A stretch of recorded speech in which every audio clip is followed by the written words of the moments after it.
Coucou, on se retrouve aujourd'hui pour parler d'organisation, de planification, de productivité aussi, mais en associant surtout le tarot et le bullet journal. Alors, je vais te montrer comment moi je fais, comment moi je m'organise, comment j'associe aussi le tarot avec mon bullet. Donc, c'est parti, on y va, on va se parler un petit peu de ça. Alors, déjà, la question qu'il faut se poser, c'est est-ce que tu as envie de démarrer cette nouvelle année, cette rentrée scolaire sur le bon pied? Est-ce que tu as envie que je te montre comment utiliser un tarot et un bullet journal pour ton organisation, pour ta planification, pour rester aussi focalisé sur ces objectifs? Alors déjà, dans un premier temps, je te présente rapidement le tarot et rapidement le bullet, histoire que tu aies tout de suite une idée de quoi je parle. J'imagine que si tu tombes sur cette vidéo, c'est que tu connais l'un ou l'autre. L'idéal, c'est que tu connaisses les deux, mais en tout cas, je vais t'expliquer rapidement comment ça marche. J'ai mes notes à côté de moi, bien sûr, pour que je pense à tout te raconter. Alors, le tarot, un outil de développement spirituel, de développement personnel, un outil de voyance aussi pour beaucoup. Je vais te parler tarot, mais tu peux bien sûr utiliser un oracle de ton choix pour suivre les tirages que je vais te proposer. Si tu n'es pas fan du tarot parce que tu as du mal avec sa structure, tu as du mal à comprendre les cartes, les personnages, etc., n'hésite pas à venir me le dire en commentaire pour que je puisse aussi orienter mes vidéos. Et si tu as besoin et que tu as envie d'apprendre le tarot, n'hésite pas aussi à venir me le dire puisque je me ferai un plaisir de t'enseigner cette pratique. Alors, le tarot, à la base, on le connaît vraiment comme un outil de voyance, de divination. On connaît notamment le tarot de Marseille avec peut-être le cliché qu'on peut avoir sur les diseuses de bonne aventure. Le tarot, il s'est quand même bien démocratisé au fil des années et notamment dans les librairies entre autres, puisque maintenant on peut trouver plein de jeux de tarot, plein d'illustrations et notamment des jeux qui sont aussi un peu plus parlants que le traditionnel tarot de Marseille. Le tarot, moi, en tout cas dans ma pratique personnelle, je l'utilise vraiment comme un outil de connaissance de moi, comme un outil donc de développement personnel, comme un outil d'organisation et de divination un peu plus loin. Voilà pour le tarot. Le bullet, si tu ne connais pas cette pratique, le bullet, c'est une méthode qui a été mise en place, je te montre vite fait, par Ryder Carroll. La méthode bullet journal, comprendre le passé, organiser le présent, définir l'avenir. Tu vois exactement ce qu'on pourrait dire aussi pour le tarot. Et donc la méthode bullet journal, c'est en fait un carnet et un seul et unique carnet. Si tu es un peu comme moi et que tu as tendance à cumuler les carnets, cette pratique est très très bien. C'est un carnet qui va rassembler l'agenda, le journal intime, moi pour le coup mon journal de tarot, un journal créatif, enfin voilà, toutes tes pensées, toutes tes idées dans un seul et unique carnet et pour lequel tu vas créer ta propre structure. Pour le coup, moi je vais te parler du bullet journal et on va parler de septembre, notamment ce mois de septembre. Je te tourne cette vidéo, on est le 3 septembre, on est encore dans la rentrée, on est en pleine énergie de cette nouvelle lune en Vierge qui tu vas le voir, te demande aussi de t'organiser, de planifier, de créer. Bien sûr, cette vidéo, elle sera aussi valable toute l'année. C'est des tirages que tu vas pouvoir utiliser au quotidien tous les mois. Tarot, bullet journal, les deux, je trouve que ça fait un combo qui se complète très très bien, puisque en associant les conseils du tarot et la structure du bullet, je vais pouvoir planifier mes actions, m'assurer que elles sont bien alignées grâce au tarot avec mes objectifs profonds, mes objectifs personnels. Ok, alors on va passer, je vais passer la vidéo en mode vue bureau, comme ça tu vas pouvoir rentrer dans mon bullet avec moi en ce début septembre. Allez, c'est parti, je te montre ça tout de suite. Alors, comme je te l'expliquais, le bullet, c'est un carnet. Principalement un carnet à petits points, je ne sais pas si tu vois ici, à petits points pour faciliter l'écriture, le dessin, etc. Tu n'es pas obligé de dessiner dans ton carnet. Tu vas voir que moi celui-là il est très minimaliste. J'ai commencé le bullet journal en 2017 et je me suis beaucoup inspirée de Pinterest à l'époque, et j'ai perdu en fait cette idée, donc je suis tombée sur des magnifiques pages ultra décorées, etc. Et en fait, c'était... Enfin, moi, je le trouvais toujours moche, mon bullet, et j'en avais marre de voir les autres, tu vois, je me comparais un peu trop aux autres.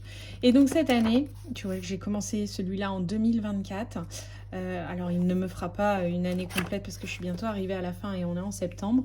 Mais pour cette année, je me suis dit, ok, cette année, je prends que mon stylo noir, et c'est tout. Et je suis restée là-dessus, et en fait, je le trouve super agréable. Donc, je te montre. Pour septembre, c'est parti. Alors, je te montre comment je planifie et je m'organise. Donc, tu as là la page de garde du mois de septembre. Tu vois, on est très très simple. Hein. Moi, je vais rester très succincte. Tu as donc cette page de garde en septembre avec le petit calendrier mensuel. Rien de plus, ça me permet juste de visualiser comment s'organise calendairement parlant ce mois de septembre. Ok, hop, tout simplement, petite page de garde. Sur la deuxième page, j'ai toujours le mois de septembre. Là, je note tous les jours du mois avec l'initiale du jour, lundi, mardi, mercredi, jeudi, vendredi. Ça va me permettre de noter mes rendez-vous, mes grands événements, les infos que j'ai déjà pour m'organiser sur ce mois, notamment niveau pro. Alors, mon bullet, moi, il associe le pro et le perso. Hein, il y a un mélange des deux. Tu vois là déjà la rentrée scolaire directe.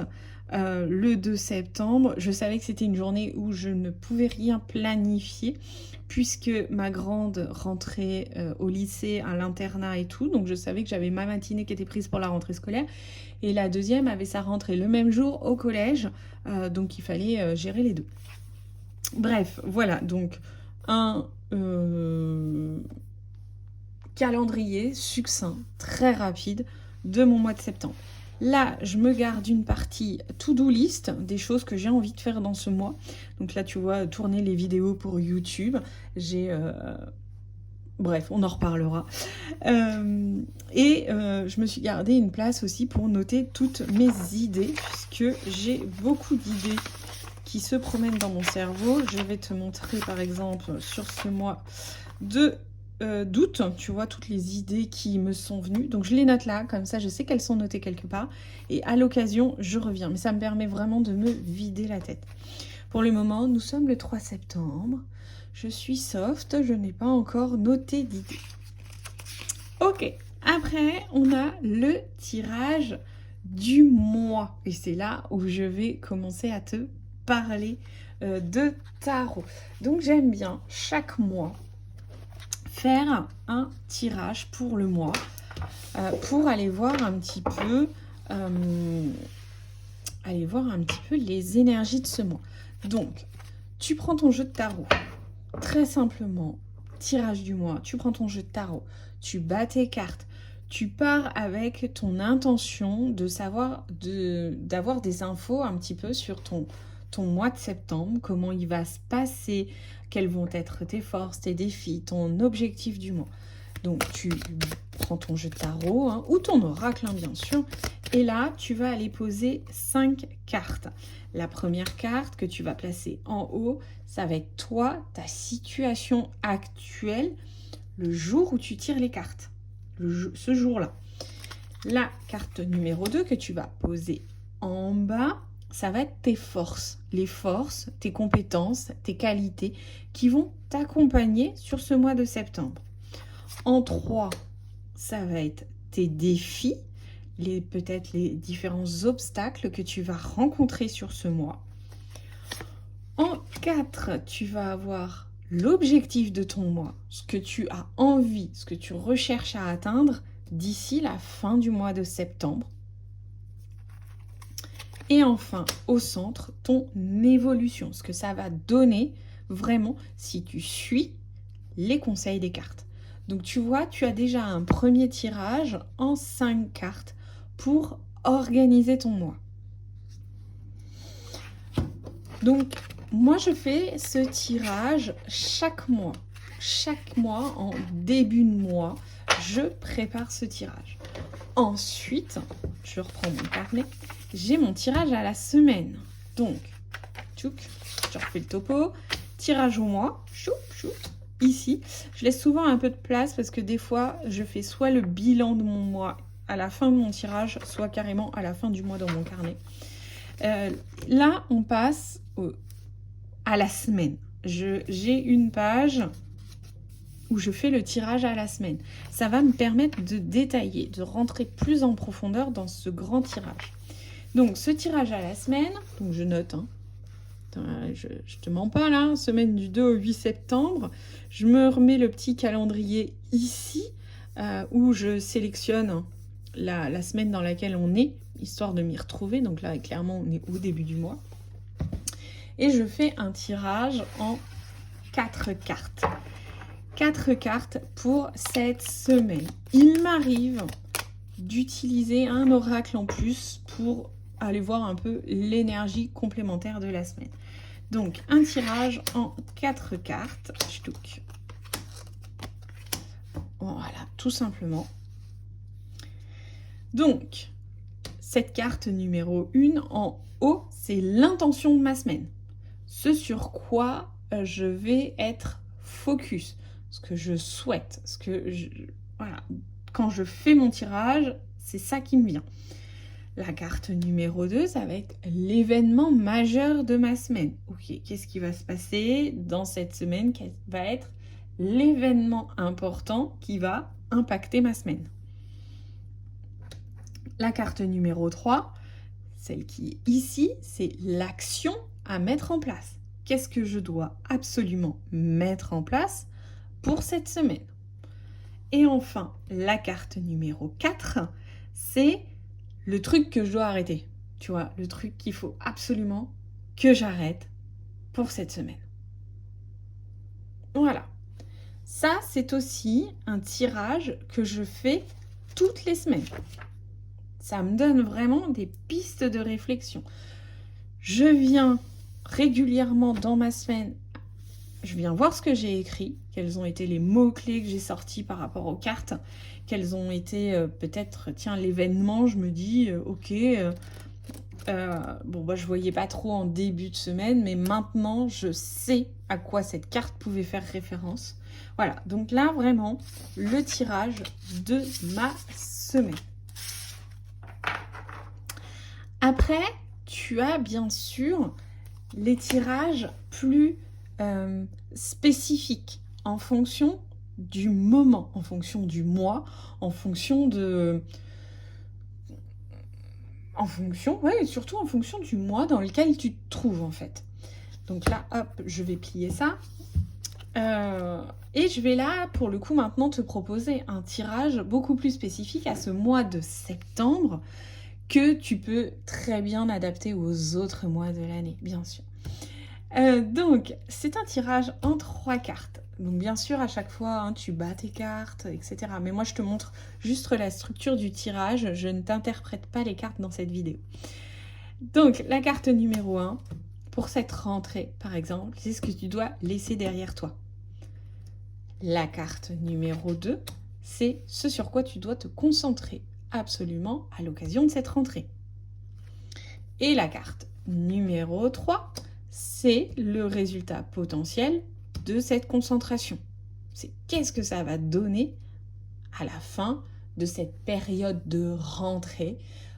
Moi, je considère que la période de rentrée, c'est quand même, ça va bien au-delà du mois de septembre, mais rien ne t'empêche d'adapter aussi ce tirage au mois d'octobre, au mois de novembre, hein, ce que tu dois laisser derrière toi, tu peux très bien le dire aussi en octobre.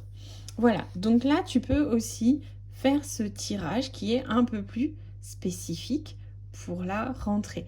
Tu l'écris dans ton bullet, toujours pour garder une trace, sinon on oublie très très vite. Alors moi, tu vois que je dessine ma carte. Je dessine ma carte très rapidement. 5 de bâton, hop, c'est un 5 avec un bâton. Là, c'est l'arcane 13, l'arcane majeur 13. Et là, c'est un... Je te montre ça de plus près. Et là, cavalier de pentacle à l'envers, avec la petite flèche. Voilà, moi je dessine toujours très succinctement mes cartes. Ça me permet d'avoir un visuel. Et tu pourrais aussi noter avec quel jeu tu tires pour que l'image te revienne en tête quand tu relis ton bullet. Voilà.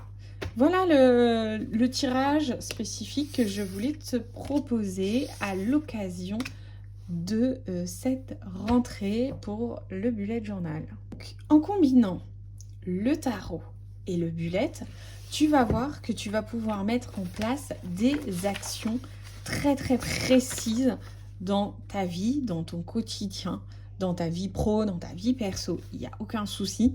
Tu vas pouvoir aussi évaluer les choses, évaluer les situations, ce qui a marché, ce qui n'a pas marché, ce qui a besoin d'être amélioré, ce que tu dois aussi, pourquoi pas, abandonner. Moi, j'ai des choses que j'ai complètement lâchées. Tu vas pouvoir noter aussi toutes tes idées, toutes tes envies de projet. Tu as vraiment cette association, je trouve, très, très facile entre le bullet et le tarot qui va te permettre de planifier, en fait, tout simplement de planifier. Alors, viens me dire en commentaire si toi tu utilises le tarot, si tu utilises le bullet journal, si tu utilises déjà les deux, si tu combines les deux pour t'organiser au quotidien. Viens me dire aussi ce que tu penses de cette vidéo. C'est des tout nouveaux formats que j'ai envie de te proposer. Donc dis-moi ce que tu en penses, dis-moi si ça te parle. Et puis je te dis à très vite. Bye.